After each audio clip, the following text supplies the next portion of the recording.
Okay, here we go. It's what you've all been waiting for. Week one just around the corner, in the pocket across the pond, getting back into it, back into the swing of things. We're going to go through the standard stuff, some news, some injuries. Going to give you some pre-season award picks, so looking at your MVPs, Defensive Player of the Year, Coach of the Year, all that good stuff. Into our weekly player picks, who's going to hit, who's going to miss, who's Lewis Brindle going to back, probably someone terrible. And finally going to end it talking about the games. We've got the tier list, the goods, the bads, the uglies. I'm Alex Sharples. I'm here with the Brinton United Bengals themselves, Alex and Lewis Brindle. And this is In the Pocket Across the Pond.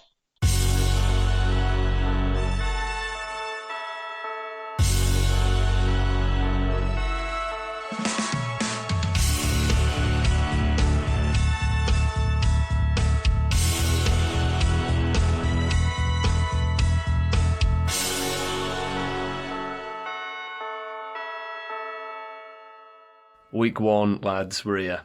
Week one. Who? Yeah. Very excited. Sharples, he's punched his fist in the air. I just realised people can't see me. I was doing a He's little his fist in fist the air. shake. We need to get on video. That'll be the next step. We need to expand. Yeah. Sharples is loving it from that. So people can I'm actually tell who's excited. talking between me and you. Yeah, true. I'm buzzing. I can't wait. It's going to be a really exciting season, I hope. Always is. Yeah. The script this year is going to be immaculate. Have you seen those? Is it that advert for the new season? Yeah, where it's got all the table read. The table read, and it's like just a bunch of NFL players, and it'll flick to like DK Metcalf, and he'll be like, "No way, does that happen?" Yeah.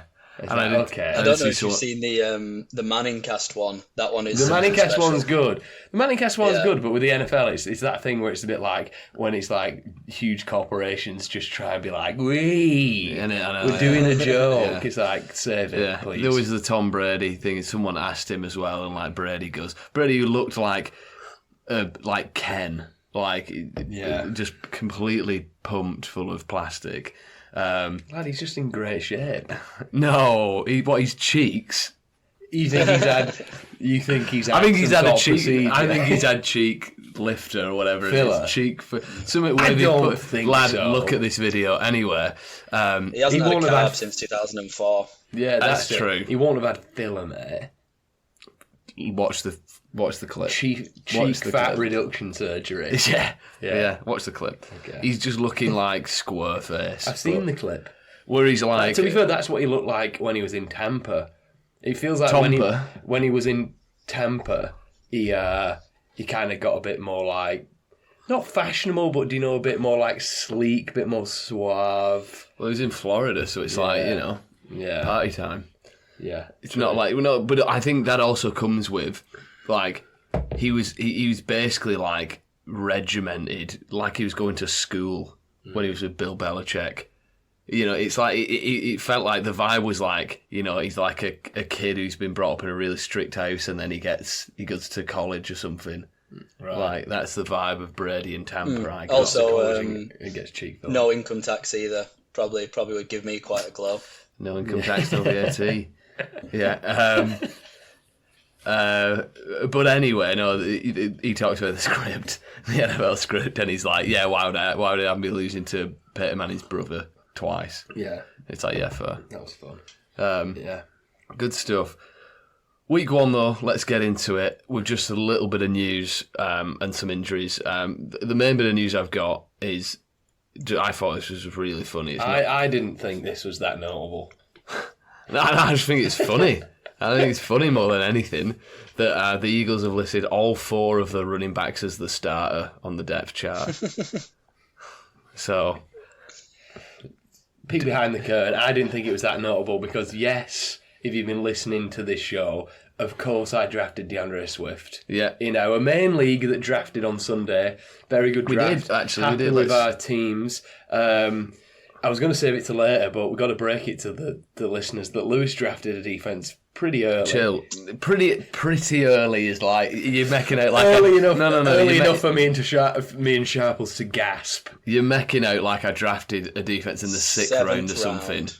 No, it weren't. No, it was not. I looked and it was the 13th, but it felt 13th, earlier. At 13th round, so that's like, I've got 3 picks left there, right?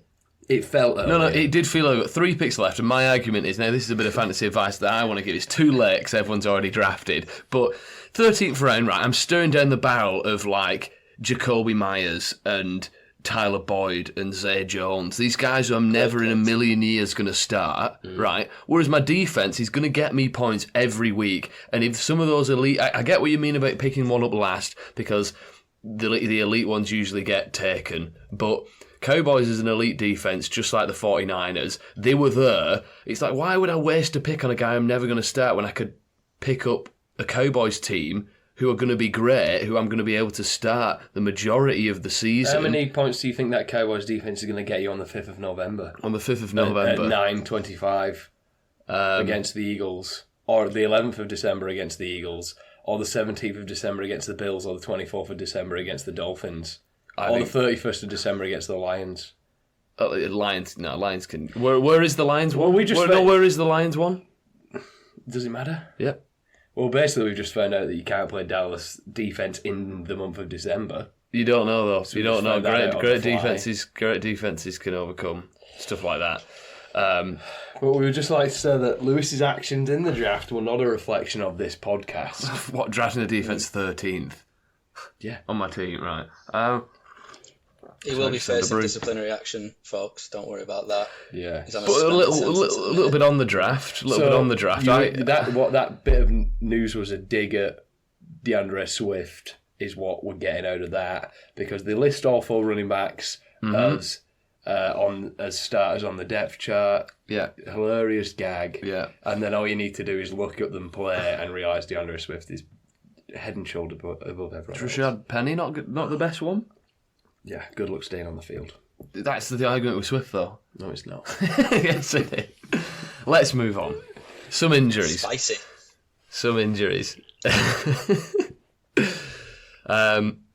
is just updates, really. And then we have one actual big one. The main one is Travis Kelce. Hyperextended his knee in training. Been diagnosed with a bruised bone. He's not going to play in week 1. I don't think he's going to, but he is officially questionable for week 1. We'll see. If Travis Kelce does play, then he's going to score 2 touchdowns, and he's going to be great. So play him if he does play. If he doesn't play, find a replacement. Just one thing on that Kelce news. I mean, great news if you're playing against a team that drafted Kelce in your draft. You immediately playing against someone who doesn't have their first draft pick, probably. But real life, I never really bought into the kind of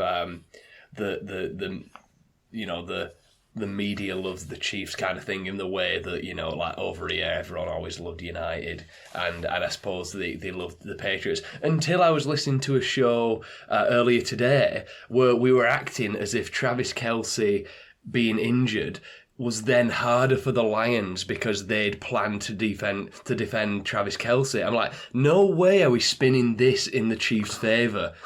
The Lions would rather Travis Kelce not play, regardless of what they planned for. Let's just say that. I couldn't believe they were spinning it like that. Yeah.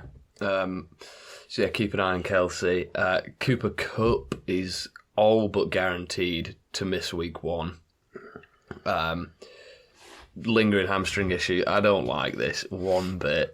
I mean, we've been drafting this week in many drafts and just seen him completely plummet down draft boards for good reason, because hamstring injury is dodgy. A hamstring injury at age 31 is very dodgy. It gives you like the vibes of like a Christian McCaffrey year from about 2 years ago. Do you know, when it wasn't like a season-ending injury that he had in Carolina? He could just never seem to stay on the field for like more than 2 weeks at a time, which are even more frustrating because you have to roster that person for the whole year pretty much. You can't drop them. I remember, I think I had McCaffrey on one of my on my main team that year, and it was just super frustrating. And this kind of is already giving those sort of vibes. Yeah, true. Terry McLaurin and Jerry Jeudy are both uncertain for week 1 as well. I know many they were drafted. They fell down draft boards, but they were drafted. And then madness. Kadarius Toney, apparently good to go for week 1. Whoa! Whatever that means, implications for anyone's fantasy team. I don't know. Like I was completely out on Kadarius Toney earlier in the offseason just because people were like drafting him in like the 7th round or something. Now you're getting him for nothing. Maybe even picking him up off the waiver wire, and he could actually play. He's just one of those really frustrating players where it's like, you know, the guy's obviously really great at football. The guy's body just doesn't want him to play it. Yeah. Who do you two think is going to win that game? By the way, who do you two think is going to win? The Chiefs versus the Lions. Yeah. I'm sure we'll get into that in a little bit. Okay. Just want to chime in there dead quick. It's not like solid news, but keep an eye on the Mike Evans situation. He's got a year left on his contract. Apparently they're going to try and work something out, but nothing as of yet. And there's rumblings of people saying, don't be surprised if Evans is moved this year, because, you know, the Bucs are going to want to get something for him if he's going to leave next year. So nothing solid yet, but just keep an eye on Mike Evans. If it's still the same next week, we might have a fun conversation of where we hope he would land.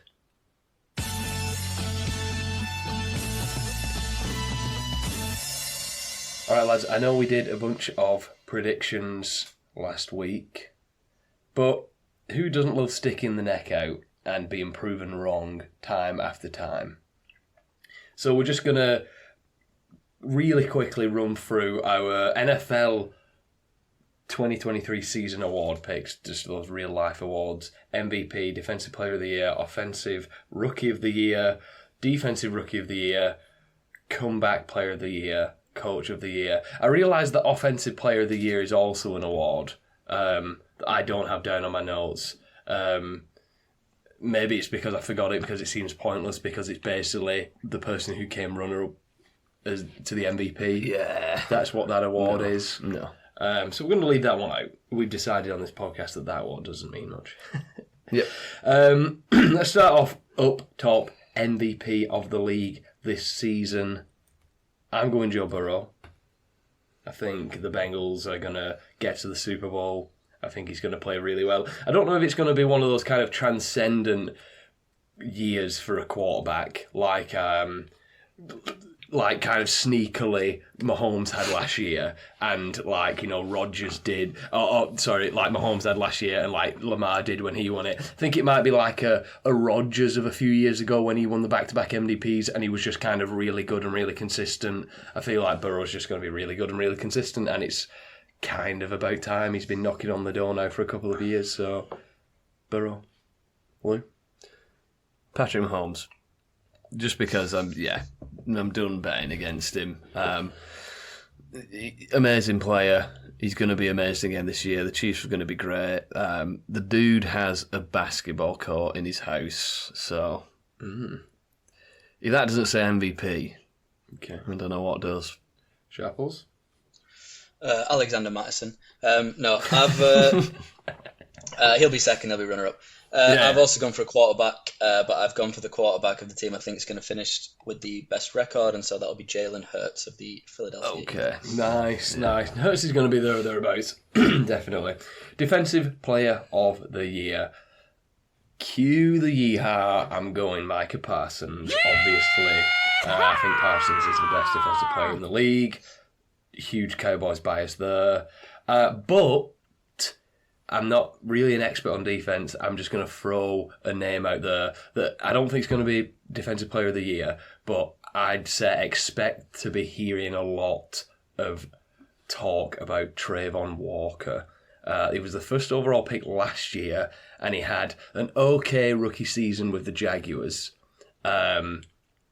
But he was always going to be a project, and I think that team's going to be really good. And if he kind of lives up to the talent, the prospect that there was, I think we're going to be hearing a lot of Trayvon Walker's name. But Mike Parsons, Defensive Player of the Year, Lou. Cue it again. Yeah. Micah Parsons. You know, Aaron Donald's old. He's old now. Nick Bosa is currently holding out. And, you know, I just... It's Parsons' time. I feel like it's Parsons' time to win it. He's a great player. He's, you know, he's got the talent. He's a young guy. This Cowboys defense is going to be great. I think it's going to be Micah Parsons. Lou. Sharples, sorry. I was hoping it would be resolved by the season start. I don't think it will be now, but I don't see him missing more than 1 or 2 games, and I think he'll still finish with 15 plus sacks, and that is the man you just mentioned, Nick Bosa of the San Francisco 49ers. There's an anti-Cowboys bias going on. Someone has to we need to play the Yeehaw clip backwards. Offensive Rookie of the Year. Shall we all say it at once? 3, 2, 1. Bijan Robinson.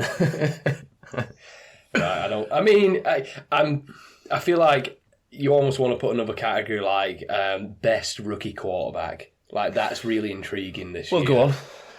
Anthony Richardson. I was chatting to our brother yesterday, saying that he's just the most exciting pick. I think Bryce Young's probably going to be really good. I think we're going to be maybe thinking of him like we think of Kyler Murray this time next year. CJ Stroud, I don't know. I think he was a really safe pick. Richardson, though, just like there's a lot of risk there involved, but I mean, the promise of what could be there is, league breaking. So I kind of want to say Richardson. Yeah.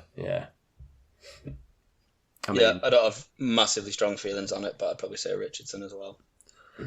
Yeah. Me too. Probably. I mean, in terms of this season, I feel like he's the more NFL ready of the guys, just because he looks like he's not going to get run over by anyone, whereas Bryce Young does. Yeah. A little bit. Speaking of rookies, defensive rookie of the year.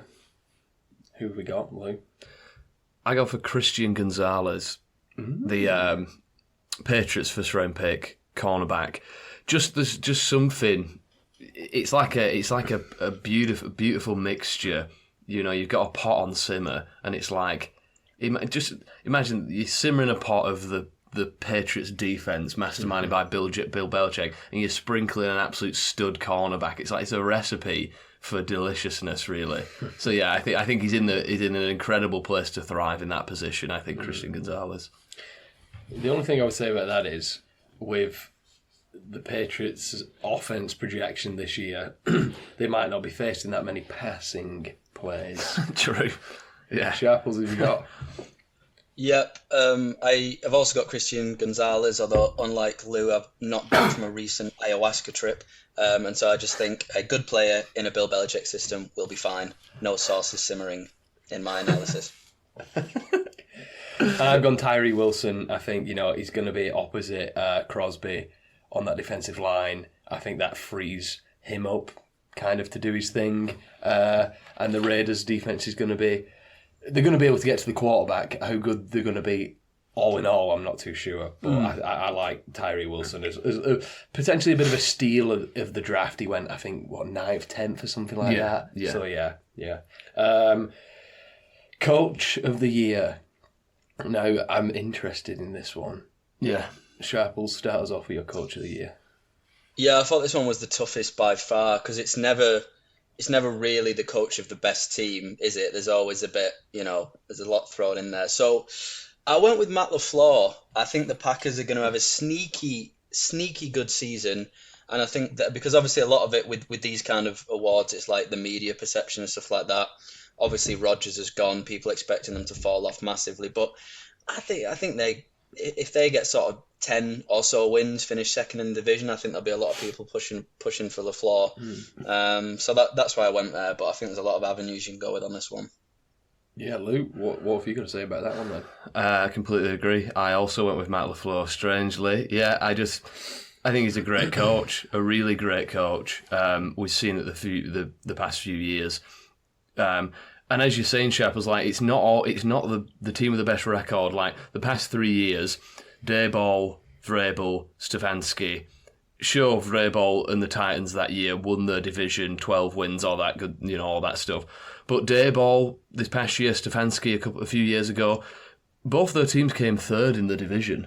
It was just teams who absolutely overachieved. I think, as you're saying, this Green Bay team, not many expectations on them. People have the Lions winning that division. Minnesota's in it as well. But the dude is a great coach, and all he's been is a great coach. And I don't think that all is just because of Aaron Rodgers. So, yeah, I've got Matt LaFleur as well. Nice. And I've gone for Arthur Smith. I've been banging the drum of the Falcons all off season. I think they're going to be really good. I think they're going to win that division. I think he's been building something really quite quietly there. They've got a great running back now as well. They clearly believe in Desmond Ridder. He's got some really nice pieces to throw the ball to. They've got a super, super easy division. I kind of think Arthur Smith runs away with it just by how much the Falcons surprise people. And like we're saying that best record doesn't necessarily matter. However, I think come the end of the season when the Falcons have won 11, 12, 13 games, if that's the case, it's going to be really hard to see how Arthur Smith doesn't win Coach of the Year, to be honest with you. I don't think they're going to win 13 games, but I do think they're going to get around 10, 11 and win that division. Yeah. We've all said that we think the Falcons are going to be quite good this year.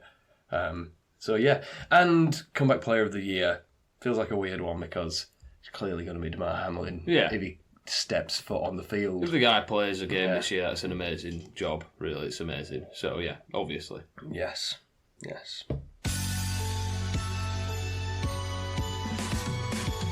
Okay, it's time. Let's bring him in.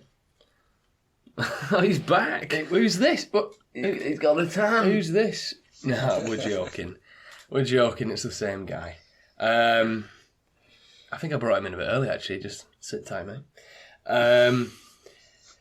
So, just a bit of a quick reminder of how we do things. Of course, we give you our player picks for the week, the players we think you should start because they will exceed their ESPN fantasy projection. But before that, we need to give you the names of some dudes that we think are obviously locked in your lineup no matter what. You're not starting these people, and that's why we call it Forget About It. Fantastic to have that back, isn't it? Oh yeah, absolutely fantastic. So at the quarterback position, we've got Pat Mahomes, Lamar Jackson, Jalen Hurts, Josh Allen, and Joe Burrow.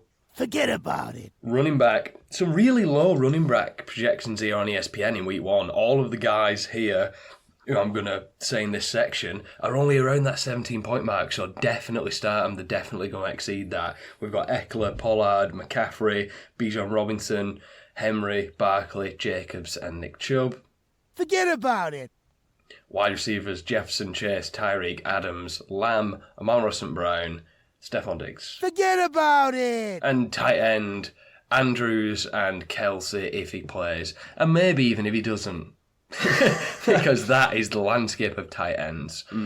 Thank you, mate. Forget about it. See you. See you soon, pal. See you. Are you not saying bye? Bye. Okay. And let's get into our week 1 picks. I will say that it's hard when we're talking about fantasy. It's really hard, and I do think we should talk about this, to not just want to jump and put someone in your lineup that is playing on that opening night if you're watching the game. You want someone on the Chiefs, you want someone on the Lions, even if you're kind of squeezing them into your lineup. You might be really fortunate and you might have Mahomes, you might have Amon-Ra St. Brown, I'm thinking of like if you've got Kadarius Toney and you're thinking of flexing him and you're like, I don't know what to do, but I really want someone in that first game. You're only human. So that's going to be a thought that you have. What I would say is, drop Justin Herbert and play Jared Goff. Yes. Think how annoying it is in the past when someone's someone's really not done a good job for you on that Thursday night and you feel like you're handicapped going into the weekend. Yeah. You feel that doubly if it's opening weekend as well and you get disappointed. So I know it could be easy to have the blinkers on and think, I want someone in this opening game, but just take it 1 week at a time. There's Agreed. plenty of weeks. And I would just like to say as well, obviously it's week 1. Like, you're playing the starters that you drafted to start, right? And you're going to see how the guys look and then you're going to adjust from there. All of these adjustments that we talk about, all these player starts, they come in as the season progresses when we have more data on these teams and stuff. These suggestions here this week, I'd say, are just guys that we think you can plug in if you need to in your flex position. If there's an injured player, these are the guys that we think are going to do well this week. They're going to outscore the projection. Because obviously we keep our little tally. That's the one. It's for the tally. It's for the tally, man. I'll go into it next week when we have the results from the first week. I'll go into how that's all broken down. But anyway, Sharples, give us a position to start with and give us your player at that position. Why don't we start with quarterback? Hey. And, following the rules that you just laid down, boys, because obviously I'd never go against what you said, I've gone for Jared Goff, quarterback of the Detroit Lions. And you just changed it this second. I think it's a good matchup for a high-scoring game. Obviously, the Chiefs are going to lay down some points, you'd imagine. You would then, therefore, think that the Detroit Lions will have to answer back, which generally means more throwing of the ball. Some good weapons there. Amon-Ra St. Brown. We've heard that Jahmyr Gibbs might be lining up at wide receiver as well. Hopefully plenty of scope for some passing touchdowns. And also, the Chiefs are without star defensive tackle Chris Jones because he's not come to an agreement yet. So hopefully Goff won't be getting pancaked quite as much as he normally would have been when you play the Chiefs. So good matchup. He's projected 15.7 points. Been a bit sneaky, I think. I think that's quite a beatable score. Let's start off with a hit at quarterback this week. I'm going to go Justin Herbert. This is Miami. This is just one of those games that we talk about that can just blow up and you want pieces in those games. It feels like one of them. The Dolphins were an incredibly explosive offense when healthy last year. And I feel like that's what the Chargers wanted to be, but just sort of fell flat at trying to be that. New pass-heavy offensive coordinator in now, Kellen Moore, to unlock Justin Herbert. I do think Justin Herbert's one of the best quarterbacks in the league, and I know that's a lot to do with the eye test. He doesn't have the wins that Joe Burrow has. He doesn't have the passing touchdowns that Patrick Mahomes has, but just look at the dude play. He's an incredible player. He just needs the coaching system around him, which he's not had. So hopefully, this is the year. I'm very excited for Justin Herbert this year, in terms of real-life NFL and for fantasy football. As I said, these offenses can be explosive. The defense are not going to shut you out. This should be a good game. Herbert, rejuvenated, healthier weapons, expanded weapons with, rookie wide receiver Quentin Johnson. I'm in for this game. I think it's going to be a great one. I think Herbert has a really good game.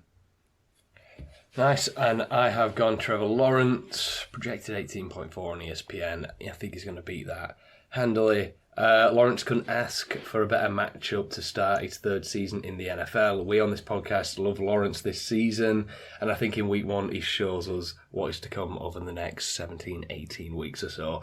The Colts are going to be really bad this year. That's who he's playing. They have some nice names on the defense, sure, but the strength is stopping the run, whereas the defense seems to be built to allow people to pass on them. They don't have a consistent pass rush, and the cornerbacks lack experience. So expect Lawrence, Ridley, Doug Peterson, the Jaguars to go ham in week one and put the whole league on notice, I would say. Okay.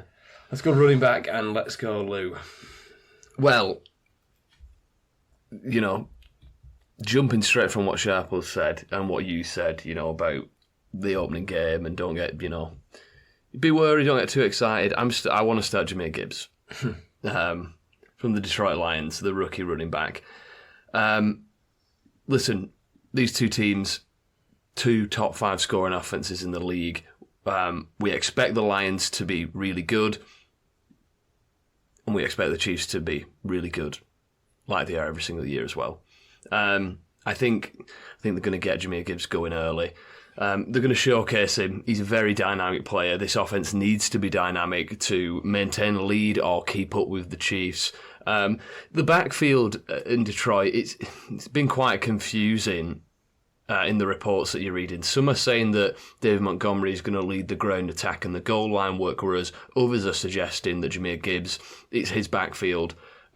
He's going to take over the early down work, the red zone work, and the passing work, with Montgomery featuring as just sort of an ancillary supporting role. Whatever the case, we know Gibbs is dynamic. We know he's electric through the air, which he showcased in college. And we also know that last season the Chiefs allowed the most receptions to running backs of any other team. So I'm all in starting Gibbs. the Lions are going to come out. They're going to want it. They're going to be biting your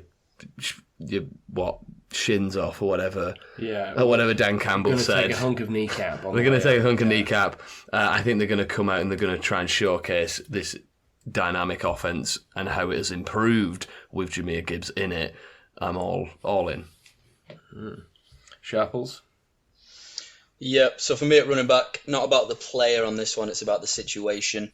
I've gone for Deion Jackson, running back for the Indianapolis Colts. Obviously, we all know what's going on with Jonathan Taylor. He's certainly not going to be there for week 1 and probably the next few weeks. And in my opinion, Jackson's the one who's in pole position to be running back 1. Only competition coming from a fella named Evan Hull. And if your last name's Hull, in my opinion, you're no threat. I think it's purely going to be, I think he'll get 20 carries. Probably not particularly high quality ones, but a couple around the goal line. You never know, he might sneak in for a touchdown. He's still got Quentin Nelson, the best guard in the league, in front of him to make some space. And he's projected 10.7. If he gets a sneaky little goal line touchdown and, as I said, 20 carries for 50 or so yards, there's your hit right there. So, yeah, not my most glamorous pick, but Deion Jackson running back for the Colts. Yeah, no, I like it, Sharples. And I, with my running back, I'm playing the projection as well. That, this little game that we play of hits and misses got pretty competitive last year. And I sometimes I'm just going to cheat it a bit and I'm going to play the projection. J.K. Dobbins, projected 12, starting running back on a really good offense. He's going to score more than 12 points. Perfect matchup for Dobbins against Houston. The defense, although it'll be better this year under DeMeco Ryan, still going to be one of the softer ones, especially at the start of the season. The Ravens are favoured by 10 points. If this game goes how the sports books are projecting, then expect Dobbins to see plenty of carries with touchdown upside, which is more than enough to exceed that 12-point projection. Really hopeful that this game is one where kind of Dobbins shows himself as a real running back 1 on this team in a way that I don't think he's done quite yet in his career. Just come out and grab that position and say that you're the dude on this team. And I'm playing the projection because I want to win this year. Hello. We'll save your wide receiver. I don't want the listeners to think they're getting deja vu too soon in the episode. You're not. Tuning out in droves. Yeah. Or they might just be frantically checking the podcast platform of choice, seeing like, is this last year's episode? Yeah. Well, you may as well say it now. Courtland Sutton. I'm starting Courtland Sutton this week, and like your picks previously at running back, this is a situational pick, to be honest. There's no one else there. Who else are they going to throw the ball to? Unless Russell Wilson chucks the ball up and throws it to himself, he's going to be throwing it to Courtland Sutton. They're against the Raiders, who were middle of the pack last year against wide receivers. They're not a defence that scares you at all, really. And as I've just said, Tim Patrick is gone. Jerry Jeudy's going to be gone for a little bit. Next man on the depth chart is Marvin Mims, the rookie, who, could be a nice pickup later on down the line, but not week 1. Week 1, Russell Wilson, the Broncos, they're going to need a consistent, trusted target, and that is what Courtland Sutton is. Yes, become a bit of a joke on the podcast. My unwavering love for Courtland Sutton. But I'm not saying he's going to be a top 20 wide receiver, breakout wide receiver, that I hoped he would be last year. But I think given the circumstances around him, he's a talented wide receiver. He's shown that in the past. He's a solid option week 1.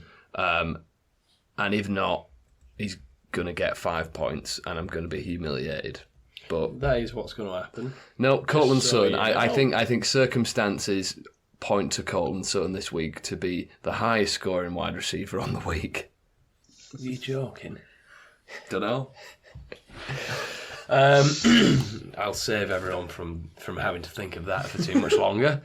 I'm going to go Tyler Lockett, projected 13. Seems like another layup to me, to be honest with you. Superstar rookie JSN doubtful for the first few weeks of the season, so we're expecting Metcalf and Lockett to not really miss a beat here in the first few weeks.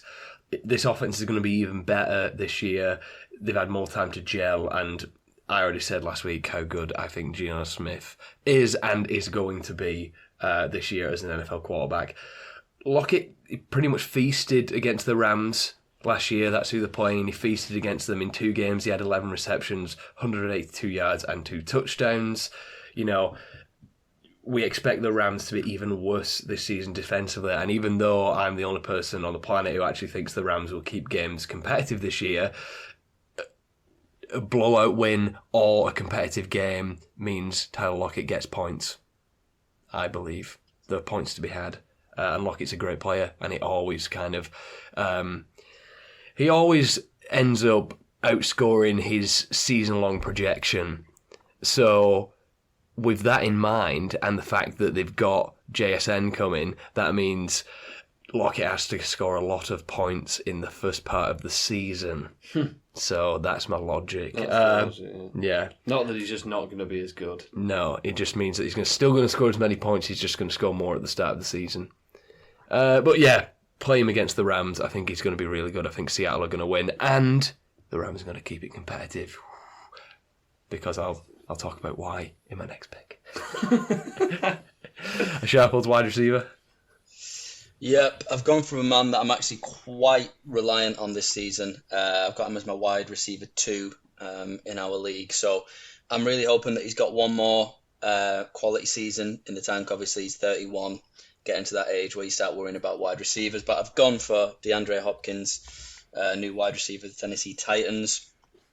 I think purely on volume metrics, he should be okay. I think he should be getting all the targets. I know there's Treylon Burks there, but I think particularly opening game of the season, they're going to be really keen to bet him in. And so I'm hoping for 10 plus targets. He's projected at 13.4, which if he gets the kind of volume I'm expecting him to get, should be achievable, even if he doesn't have those big players left in the tank, which to be fair, he might not. But I think he's going to get peppered with targets. Saints defense aren't a joke, but opening game of the season, yeah, I'm hoping this is his only appearance in the picks this season, because I want it to be a forget about it from week 2. But we'll see. He's still got a year left in the tank for me. So yeah, DeAndre Hopkins this week against the Saints. Breaking news. Oh, did you say that, Al? Yeah, I think I did. Was it a breaking news thing? It was breaking news. Nick Bosa has agreed to a 5-year, $170 million extension with the San Francisco 49ers, including $122.5 million guaranteed. Wouldn't mind some of that. Wouldn't mind some of that, Nick Bosa. Wow. Buy a couple Freddos with that. Multiple. Sharples, once again, forgetting we're not on video, pumping his fist in the air. That was just for you two. Yeah, thanks. So your Defensive Player of the Year pick has just got a hell of a lot more likely. That's actually quite Mike frustrating, because Parsons I was looking at betting odds literally last night, and Bosa was up at just over 9-1. Micah Parsons just over 5, and I thought might just back that, and I didn't. And now if I look now, I'm sure they're probably halved. But yeah, sure we move. It's all about the fantasy. It's not about the bets on this podcast. True. Yeah, that's true. Tight end. I will round us off first. I've gone for Tyler Higbee, projected 9.7, which is pretty premium projection in the tight end landscape, but it's pretty simple for me. After Cooper Kupp, there's not really many proven pass catchers on this team apart from Mr. Higbee. He's been pretty usable for fantasy over the past few years, so, depending on whether Kupp plays, it doesn't look like he's going to. I'm taking the volume here. I've already said that I think Sean McVay is a really great coach who's going to get people involved and keep games competitive. So I think there's going to be a nice amount of receptions here. So in a PPR league, ESPN standard, play Tyler Higbee and don't really think about it. I think you're going to be set at tight end there. Sharples? Well, before I reveal my pick, I just want to share a quote I heard recently. What's Russell Wilson going to do? Throw the ball to himself? There's only Courtland Sutton to pass to, isn't there? No. There is another man. A beautiful, long-haired man. I'm talking, of course, Greg Dulcich, tight end of the Denver Broncos. Allegedly the tight end 2 behind Adam Troutman, but we know that's a load of absolute codswallop. Sean Payton was gushing about this man earlier in pre-season. He might line up in the backfield. He might line up in the slot. He might line up out wide. This man is unbelievable. He was a really solid tight end last season, particularly for a rookie. He's done more than Kyle Pitts has ever done. Let me tell you that for free. And I think against this Raiders team, they're not very good, but they do have two really good pass rushers. I think there's going to be a lot of dump-offs. Greg Dulcich is going to be there. He's projected a measly 7.2 points. I think that's very beatable. I don't care if it comes on the big plays. I don't care if it comes on lots of little plays. And for me, he's actually going to outscore Courtland Sutton this week quite comfortably because he's going to get 12 touchdowns. Okay. I was going to say, if you wanted to outscore Courtland Sutton, well, good luck scoring more than 40. All right? But you two are putting way too much stock in the Denver Broncos, you know. I'm just bought in. I'm bought into the Peyton ethos. Maybe I don't know whether things are just a bit more watertight at the Saints, or whether I wasn't paying attention to him, or whether all of a sudden Sean Payton's like, yeah, I'm a grumpy old guy, and that's what I am now, and that's what I'm doing. Yeah, no, it feels like that. Also, like the stupid like mind games thing, like putting Dulcich second in the depth chart. It's like, what are you doing? We know he's not. Maybe he's just second in the depth chart.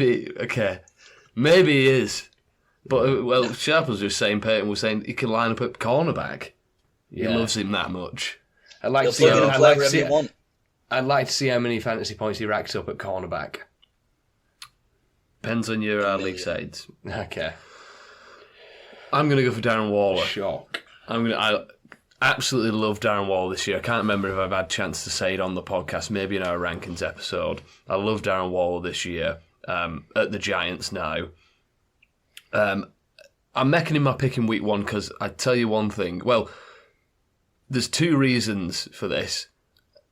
I'm not going to be able to make him my pick for many more weeks because he's either going to be on the forget about it or he's going to be injured. It's one of the two. You can't lie, but Darren Waller is a great player.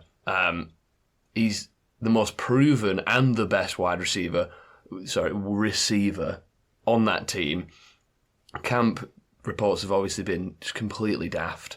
Like Daniel Jones is wearing goggles that, sort of like take away everyone else on the field, and he can only see Darren Waller. That's pretty much what's been going on.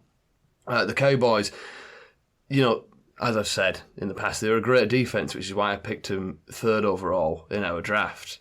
They made a lot of great plays. If there was one weakness, it was the secondary, and minor weakness. But they still allowed bottom 8 numbers in passing yards and completion percentage last year. They were bottom half in completions and passing touchdowns and stuff like that. So they are exploitable, in the secondary. They were at least last year. It is still a tough matchup, but I just love Darren Waller that much on this team that I'm ready for him to be peppered with targets in week one and him to be a great pick. Nice, yeah. Yeah, you've been super high on Waller recently drafted in the past few weeks, so that makes sense. I mean,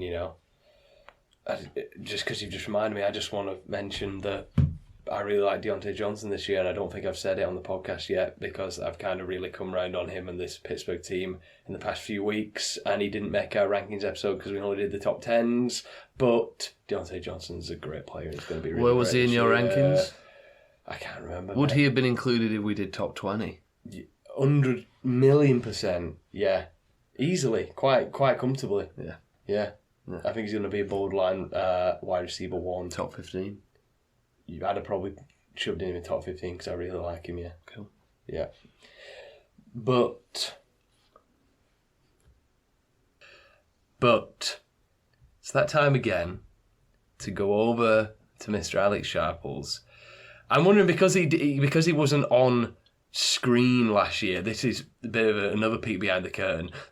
We're on Zoom, and this is the first time we're actually recording and seeing Sharples as well. So I'm really intrigued as to whether this games tier list is a physical thing that he pulls out or he has on the wall every week, or he just does it off kind of the top of his head, or if it's on his laptop. Sharples. Well, I don't know. He might not have much room because there is that big winding wheel that he spins every week with a blindfold on and then picks his player picks. So that is what it felt like anyway. Recently. Sharple, the tier list of games, talk us through what we've got.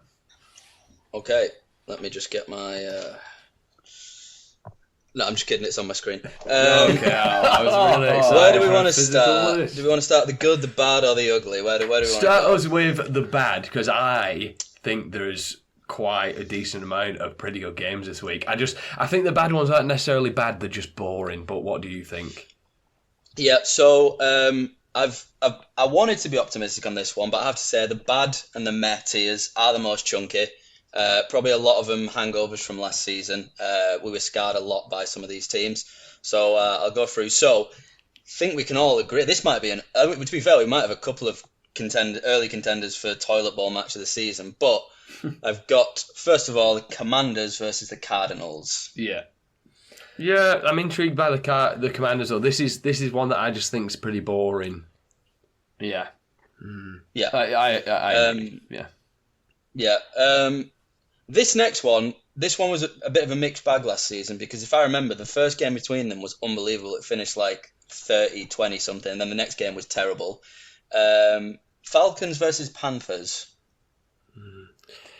Intriguing because, the games were really good last year. Weirdly good. Intriguing. Like PJ Walker. He went off. Pass. Yeah. Intriguing because I want to see how the Falcons are, and I want to see the rookie quarterbacks, and this game features both of those, so I'm going to keep at least one eye on it. Yeah.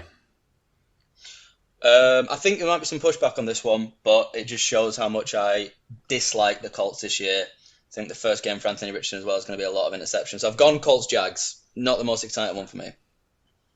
There are better games. There are better games, yeah. I think I would put Colts-Jags in the same as the Vikings-Buccaneers. Yeah. Because it's like, both games feature one team that I'm sort of morbidly curious in the Buccaneers and the Colts. Another team who I think is going to be solid in the Jaguars and the Vikings, Yeah. Okay, two left. So, Saints-Titans.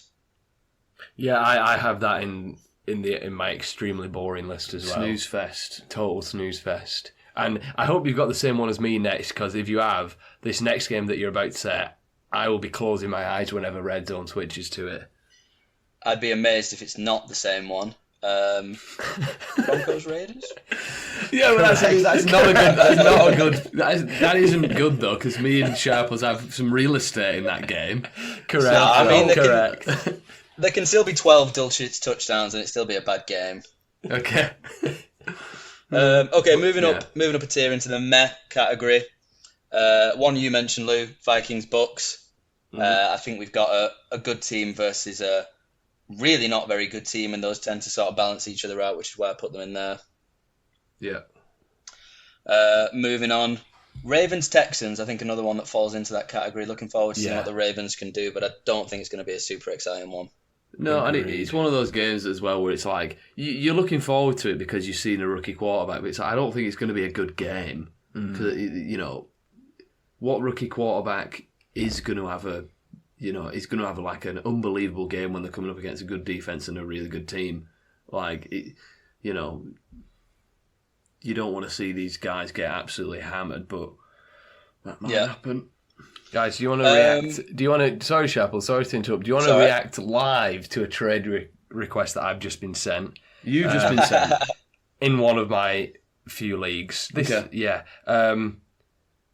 So this person wants Ramondre Stevenson, Amari Cooper, and Dalton Kincaid for Alan Lazard, David Montgomery, and Devonta Smith.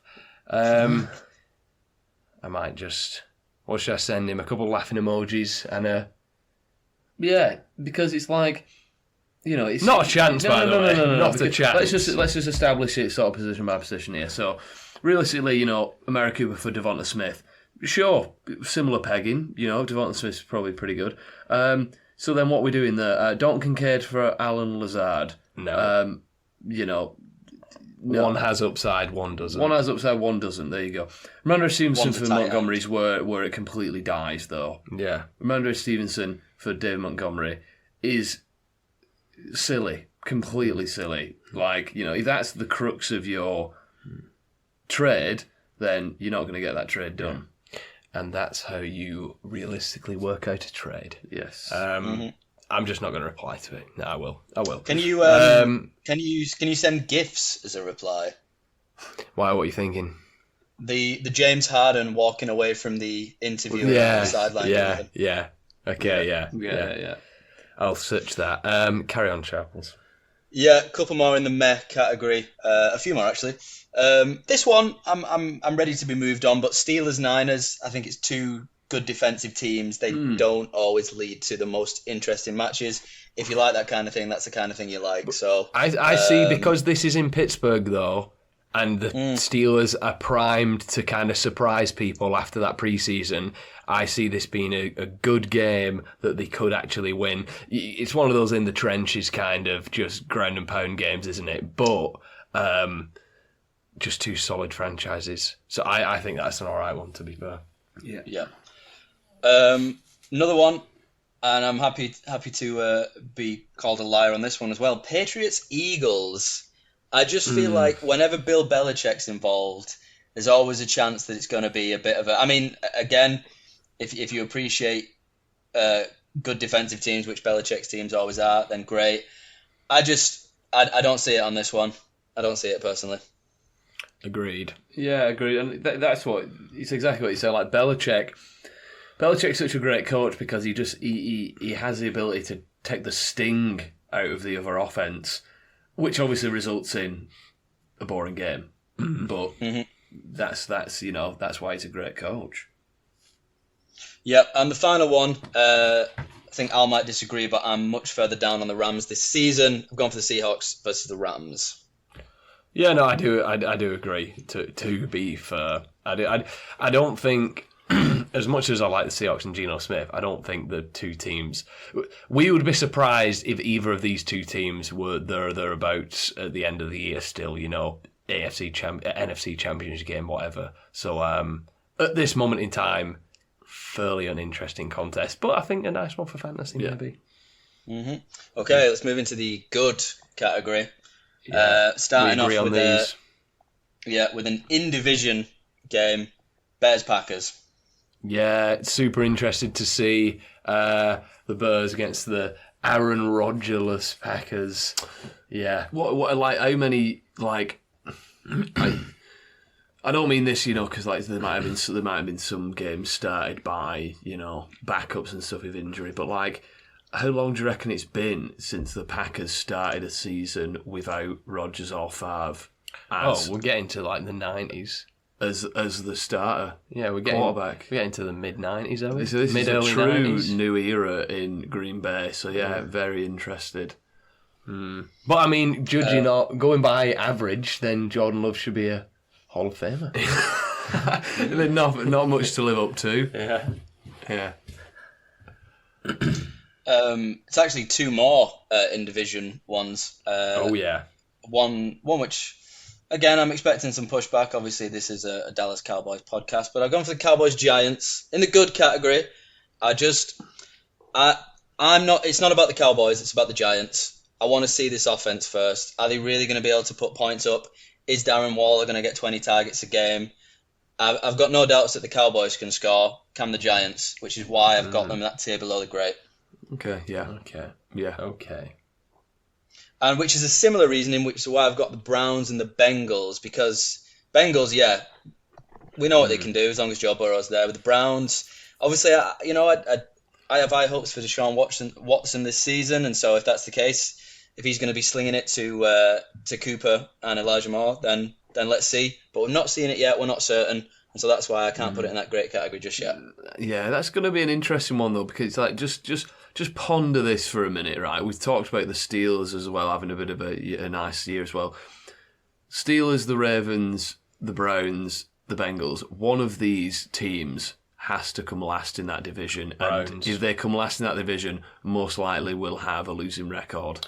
Who's that going to be? I mean, yeah, it's going to be the Browns. Right, I feel like Kevin Stefanski gets fired at the end of this season. I would agree. I think he's prime, like last year with Arizona's Cliff Kingsbury. I think he's prime candidate. It all depends on how and Brandon Staley, because the Chargers under Brandon Staley have been Brandon Stale. So yes, well, it's just you've seen all these quarterbacks. What is it?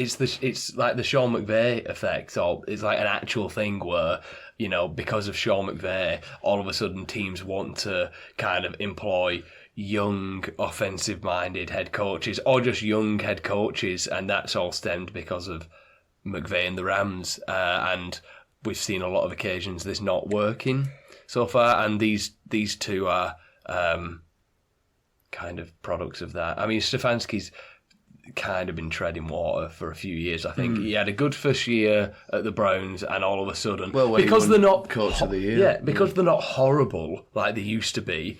I feel like Stefanski and that team is getting a bit of a pass a little bit, even though it's the second year of Deshaun Watson. You know, he's still a great coach. They've got weapons, but look at the division that you're in. You're not as good as the Bengals. You're not as good as the Ravens, and the Steelers have one of, if not the best coaches in football, and are always pretty good and competitive. Yeah. So I don't know where, if they do win the division or get in the playoffs, I don't know where the wins come from in the division. Yeah. Never mind whoever else they've got to play. Yeah.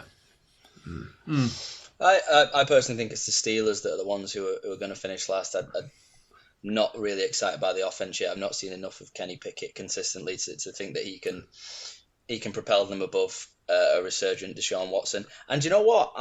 I need to see it from Lamar before I can say that the Ravens are going to be good, because he's hurt. Yeah. And not just me, he's hurt us these past 2 seasons. He has. I mean, we're hearing great things. They're going to be passing a lot.